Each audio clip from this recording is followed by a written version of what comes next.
بسم اللہ الرحمن الرحیم۔ ڈسکور اوریجنل کے معزز ناظرین، السلام علیکم۔ اب کس نمبر 954 ملاحظہ فرمائیں۔ پھر دوسرا دھماکہ ہوا اور میں نے دل خراش انسانی چیخوں کی آواز سنی۔ پھر کئی دھماکے ہوئے جو کم شدید تھے اور تہ خانہ روشن ہونے لگا۔ یہ دھماکے کے ساتھ والی عمارت میں ہوئے تھے اور یہ روشنی آگ کے شعلوں کی تھی۔ میرا خیال تھا کہ اب کسی بھی دھماکے کے ساتھ تہ خانے کی چھت بیٹھ جائے گی اور میں اسی گمنام قبر میں دفن ہو جاؤں گا، جہاں یوم حشر سے پہلے میرا سراغ بھی نہیں ملے گا، یا آگ یہاں تک پہنچے گی تو میں جل کے کوئلہ ہو جاؤں گا۔ لیکن جیسا کہ میں نے بتایا، وہ انڈر گراؤنڈ واٹر ٹینک تھا جو پانی کا دباؤ برداشت کرنے کے لیے بنایا گیا تھا۔ اس میں کافی سریا اور سیمنٹ تھا، اسے کچھ نہیں ہوا، مگر اس کے اوپر 2 فٹ اونچی دیوار کھڑی کر کے روشن دان لگائے گئے تھے۔ اس دیوار کا ایک کونا ہل گیا اور اینٹیں اندر آ گریں۔ میں تو ویسے ہی تخت پر بیٹھا کلمہ شہادت پڑھ رہا تھا اور مجھے اپنی موت کا بھی یقین آ چکا تھا۔ وہ زیر زمین ٹینک سلامت رہتا تب بھی ساتھ والی عمارت کا ملبہ اس پر گرنے سے روشن دان بند ہو جاتے تو ہوا کا راستہ نہ رہتا، یا پوری عمارت میں بھڑکنے والے شعلوں کی عدت کو تنور بنا دیتی، جس میں شیروانی صاحب سٹیم روسٹ ہو جاتے۔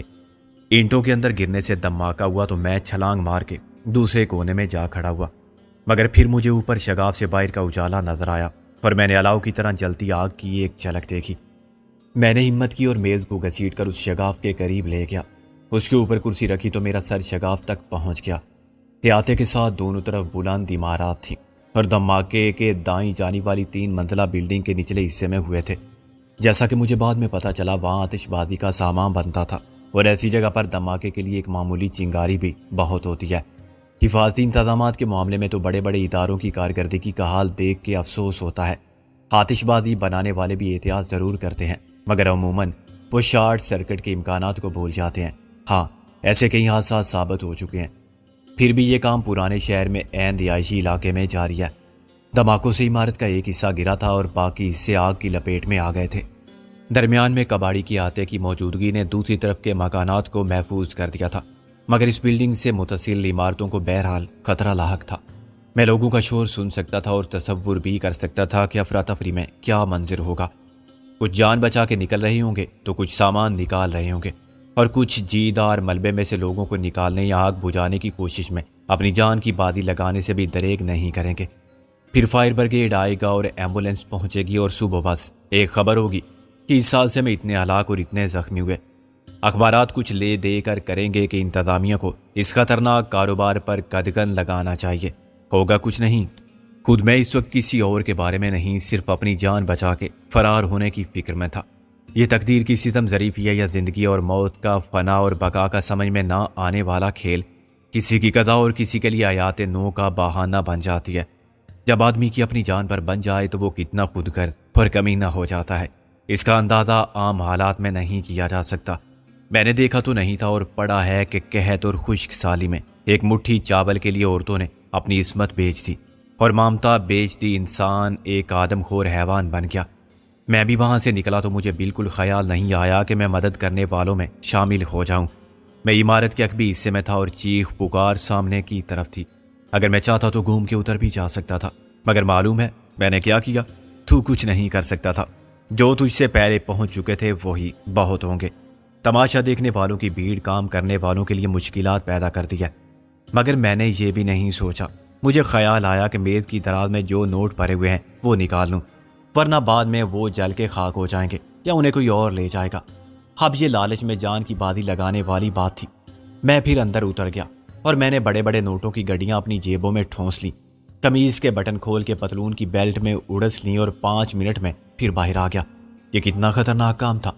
فرض کر اتنی دیر میں کوئی دروازہ کھول کے نیچے آ جاتا تو شاید مجھے گولی مار دیتا، یا اس شگاف پر ملبہ آ گرتا تو میں مارا جاتا اور یہ خودکشی ہوتی۔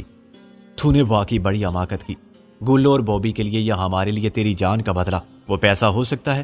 الو کے پٹھے، میں نے کہا نا، بڑی کمینگی کا ثبوت دیا تھا میں نے۔ مجھے یہ خیال تھا کہ چودھری دلاور کا مال ہے، اسے چھوڑنا نہیں چاہیے۔ تیرا خیال غلط بھی ہو سکتا تھا، مگر میرا خیال بعد میں درست ثابت ہوا۔ وہ احاطہ اور اسکریپ چودھری دلاور ہی کا تھا۔ وہ کباڑی کب سے بن گیا؟ میں نے کہا، اب اگر تو شپ بریکر کو کباڑی کہے تو کیا فرق پڑتا ہے؟ ایسے تو باٹا بھی موچی کہلائے گا۔ لاکھوں کا بزنس ہے اسکریپ کا۔ کتنا مال غنیمت لے گا تو اپنے ساتھ؟